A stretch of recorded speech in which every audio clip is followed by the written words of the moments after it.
भन्ने कुराहरू सोच्नु पर्यो नि त। विकाससँग जोडिएका सबै फेरि यो शब्दले तपाईलाई नघोचोस्।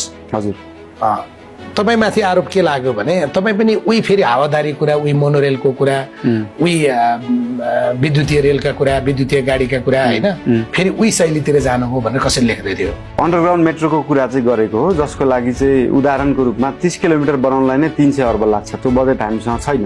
त्यो समय नै भनौँ न, जस्तै हावादारी कुरा किन छैन भन्दाखेरि एउटा टनल बोरिङ मसिनले एक दिनमा 10 देखि 15 मिटर मात्रै खन्न सक्छ।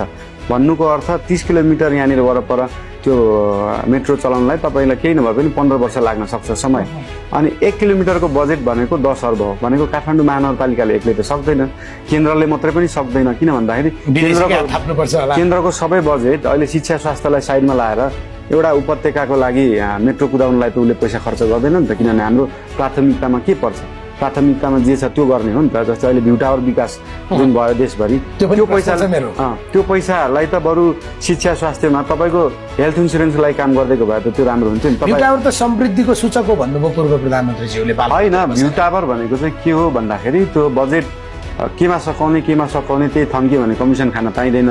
अनि भ्यू टावर बनाइयो भने कन्स्ट्रक्सन हुन्छ, त्यहाँनिर सिमेन्ट किन्नु पर्यो, डन्डी किन्नु पर्यो, जुन क्वालिटीको नबनाएपछि त्यहाँनिर उब्रेको पैसा चाहिँ सबैले कमिसन बाँड्न पाइन्छ भनेर भ्यू टावरको विकास भयो।